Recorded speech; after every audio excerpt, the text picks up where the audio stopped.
नमस्कार. नमस्कार. तुमचा परिचय द्या. मी रामदास सोपान सहाने, नळवाडी, राहणार सिन्नर तालुका, जिल्हा नाशिक. मी वायनरीची बाग पिकवतो. अच्छा, किती क्षेत्र आहे तुमचं इथे? क्षेत्र हे माझं 1 एकर क्षेत्र आहे आता सध्या. बरं. आणि नवीन लागवड वेगळीच आहे. बरं. आता वायनरीचं तुमचं आता हे किती वर्ष झालेलं? हे माझं आता 14 वर्ष झालेलं आहे. 14 वर्षाची बाग आहे तुमची? 14 वर्षाची बाग. ओके. आता किती दिवसात झाले प्लॉट? आता हे 118 दिवसात झाला. ओके. जे टेबल ग्रेप्स करतात शेतकरी, त्यांना बऱ्याच शेतकऱ्यांना वायनरीविषयी फार कल्पना नाही आहे. हां, बरोबर आहे की नाही? बरोबर. आता समजा आम्ही पण फिरतो, पण आम्हाला एवढी कल्पना नाही आहे. थोडीशी आता ही तुमचा अनुभव सांगा ना, कसा आहे? म्हणजे तुम्ही सॉइल चार्जर टेक्नॉलॉजी वापरता यावर्षी, हां. आणि मग तुम्हाला एकंदरीत काय बदल वाटतात या पुढे? आता हे- वायनरीच्या समस्या काय, आणि ह्या वर्षी तुमच्या त्या समस्यांवरती काय तुम्हाला परिणाम दिसतो? आता तसं वायनरीचं बघायला गेलं तर वायनरी ही फार दिवसापूर्वी वायनरीचे हे आलेले होते आपल्याकडे. पण आता हे कसं आहे, हळूहळू शेतकऱ्यांनी प्लांट उभे केले, बरं.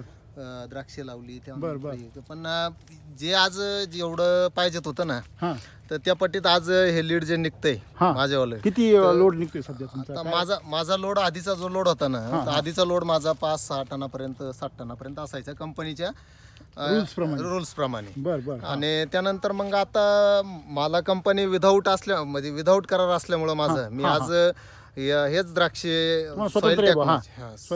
सॉइल टेक्नॉलॉजी वापरून, आणि ते द्राक्षे कंपनीला पण मान्य झाली, आणि त्यांनी ऍग्री केली. ओके. हे ऑर्गॅनिक टेक्नॉलॉजी आहे ना. आणि हे ऍग्री केल्यामुळं, आणि त्यांना क्वालिटी वगैरे त्याच्यामध्ये त्यांना जेवढं पाहिजे तेवढं शुगर मेंटेन होईल, सगळं क्वालिटी वगैरे, म्हणजे त्याला पॅरामीटर मध्ये आलाय, पात्र झालेले. त्याच्यामुळे मग त्यांनी एकच नंबर आपल्याला डन केलेलं आहे, आणि हे सगळे श्रेय मी माझ्या सॉइल टेक्नॉलॉजीला मी देऊ शकतो. बरं. तुम्ही याच्यामध्ये कसं काय उतरले, म्हणजे सॉइल चार्जरकडे? नाही, आता हे कसं आहे, अगोदर मी काय केलं, मीच स्वतः वापरत नव्हतो. बरं. असंच मग एक माझे मित्र आहे, बाबासाहेब गडाके, त्यानंतर रमेश सहाने. बरं. यांचं मीच कधी ऐकत नसायचो. पण आता 1 वर्ष तुम्ही काय उगाच काही वापरता का? नंतर मी 1 वर्ष असं झालं की मी डाळिंबाला वापरून बघितलं. डाळिंबाची चांगली क्वालिटी आली, माझी डाळिंबा क्वालिटी आली. त्यानंतर झेंडूला वापरलं, आणि झेंडू नंतर आता 2018ला मी द्राक्षात वापरलं. तुमचा काय अनुभव सांगतो तुम्ही? झेंडूचा अनुभव, आता झेंडूत माझा मी 10 गुंठ्यात 300 किलो झेंडू काढलेला आहे. आणि तुमचा इथून मागचा एक तोडा, इथून मागचा एक्सपिरियन्स जनरली कसा आहे? नाही, जनरली एवढं तर काय नव्हतं बा काढलेलं आपण. किती निघतो जनरली लोकांचा? नाही, जनरली लोकांचा आता माझा फर्स्ट टाइम होता, पण 10 गुंठ्यात लोकांचा जनरली निघतो बा 150-125 किलो असा. 200 किलो निघाल. 300 किलो झेंडू काढलेला आहे आपण, त्याच्यामध्ये काढलेला आहे. बरं. असं या पुढे. मग आता हे जे तुम्हाला ह्याच्यामध्ये ग्रेप्स मध्ये तुम्ही याच्यामध्ये कुठलं डिपिंग करत नाही?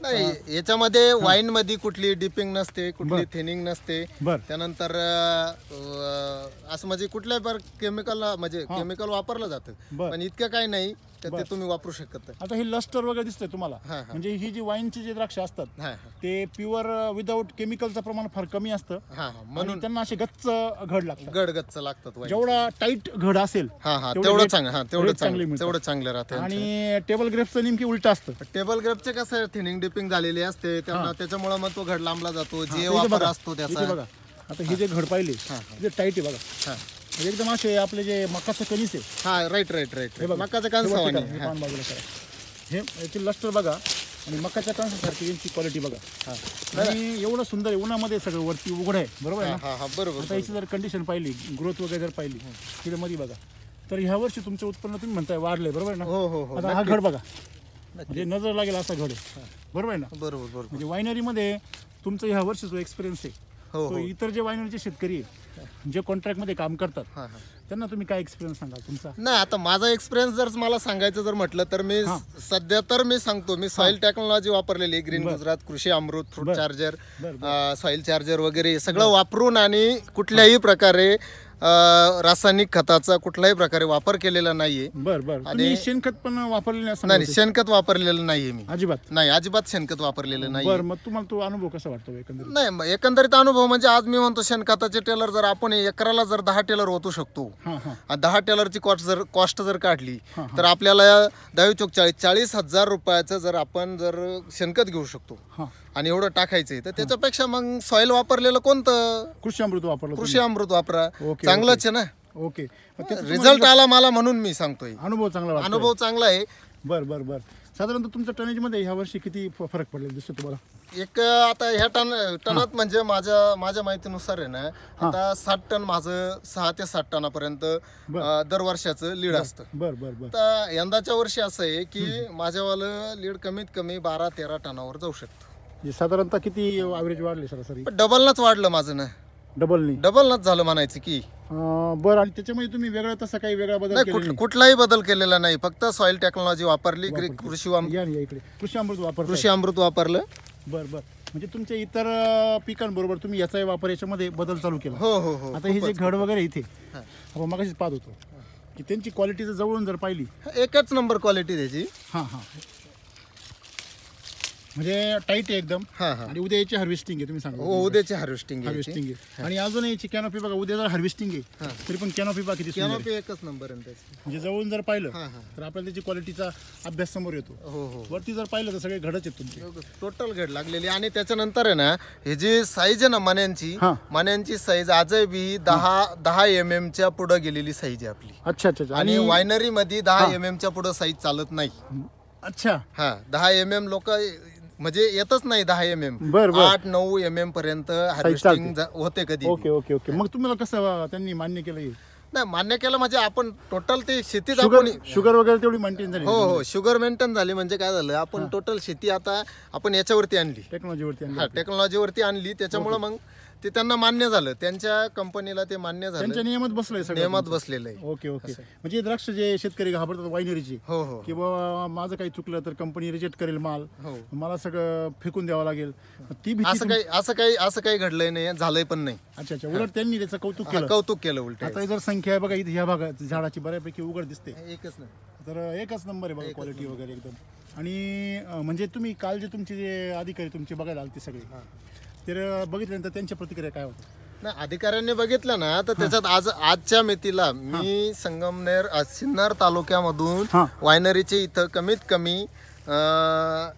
कमी एक 50-60 एकरापर्यंत शेती आहे इथं लागवड झालेली. तर यामध्ये जेवढे असतील ना शेतकरी, तर त्या शेतकरी वर्गात आज माझा एकच नंबर आहे. म्हणजे वायनरीमध्ये आज बोलतो मी. म्हणजे माझी 14 वर्षात माझी कुठल्याही प्रकारची अशी काही द्राक्ष झाली नाही. क्वालिटी पण नाही आली आणि द्राक्ष पण नाही झाली 14 वर्षामध्ये. 14 वर्षामध्ये 14 वर्षात तुमची ही क्वालिटी सगळ्यात बेस्ट आहे. 14 वर्षात माझी बेस्ट क्वालिटी आली. Okay okay. म्हणजे जगामध्ये वायनरीला तर खूप महत्व आहे, तुम्हाला माहिती हो हो हो. परंतु आपल्या देशामध्ये वायनरी कायम फेल होत आलेली. म्हणजे जी क्वालिटी त्यांना पाहिजे ती निघत नाही. यावर्षी तुम्ही ती क्वालिटी त्यांच्या कॉन्ट्रॅक्ट मध्ये नसताना सुद्धा त्यांनी मी वापरली आणि त्यांनी ते एक्सेप्ट केलं, कौतुक केलं. म्हणजे त्यांना जे हवं आहे ती क्वालिटी तुम्ही पिकवली. हो हो हो. Okay okay.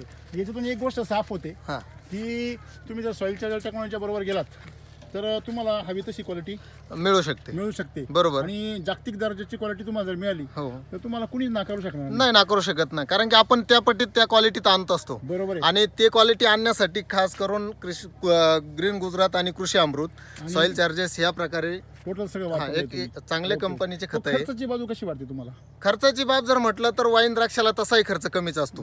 आणि त्यातूनही बी जर आणखीन कमी जर म्हटलं तर सॉइल टेक्नॉलॉजी वापरल्यानंतर तर माझा वैयक्तिक 16,000 रुपयाचा याच्यावरती खर्च केलेला आहे कृषी अमृत आणि ग्रीन गुजरात.